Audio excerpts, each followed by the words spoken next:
When you see many of the international community, the United States, the European Union, the United Nations heavily criticize Cambodia and its direction, what's your reaction to that? I believe that it has to do with misunderstanding, and that misunderstanding is perhaps is coming from a different culture or political culture by itself. I believe that dialogue is important. Working with Cambodians are important. Understanding the political context now and how to work together and succeed on certain area that we are facing or challenge now is much better than pointing fingers of what we do wrong. As for me, Cambodia is moving in the right direction. In a free democracy and in a country where voting is optional, do you think it's right that people are being pressured to go and vote? I do not believe that in any country it is right to pressure people, and it's not happening here in Cambodia. So if a young person, for instance, puts on Facebook, "I will not be voting in this election," they could be arrested. I do believe that if they are saying that they will not go to vote on their personal choice, that is one thing. But if they are campaigning on the fact to tell the majority of the people not to go to vote, that is against the law. That is, I think we need to separate these two. So can you assure, as a member of the ruling party, that any community that decided that they would abstain from the vote en masse without campaigning, there would be no repercussions for them?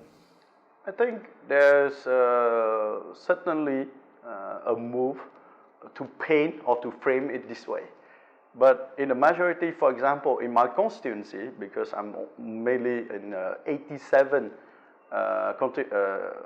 commune in the province of Kampong Speu, I have not seen any aspect that is addressing such as what has been framed or what has been trying to move to what to say that there will be repercussion because you don't do this, you don't do that, based on the campaign of the ruling party. I have not seen it.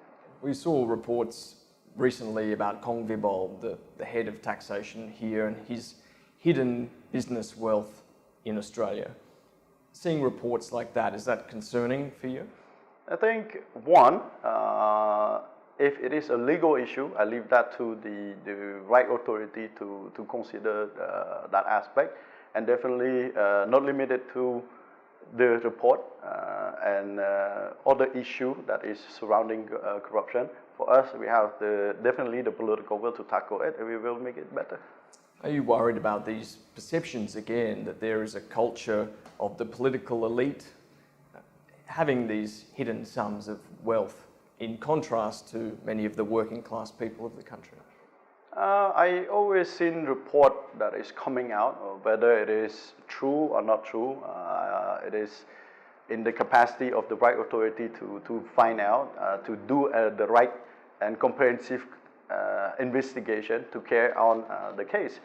But it always come out right before the election every 5 years in Cambodia, and that's certainly it is not by accident, but definitely I think it is an issue that we need to look into. So you're saying there's some political motivation for targeting important people around election time? I think it is wider, it is a engineered and framing, either it is timing.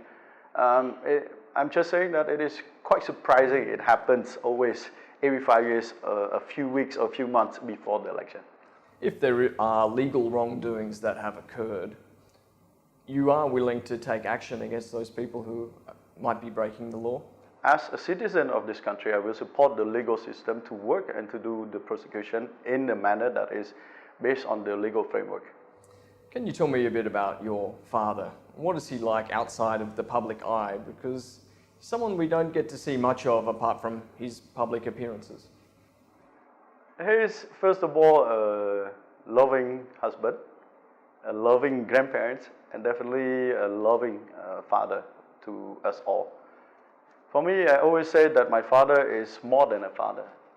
Of course, he is a loving father guiding us, but also he's also a teacher to me, but also a leader to me. When the time eventually comes that he's no longer the Prime Minister, do you expect the style of leadership in Cambodia to change? For me, first of all, in the next decade, in the next decade, we are sure that we will be able to have an environment of political environment and society development under his leadership. That is no doubt. Afterward, I do believe that whoever will become up, frankly speaking, my personal opinion, to at least have his own style. Do you see yourself as a future leader of Cambodia? I think, first of all, leader is about the responsibility. A responsible leader that understands what is the vision of the future of Cambodia is, and put the importance of the people at heart. I think that is most important rather than will I be or not will I be.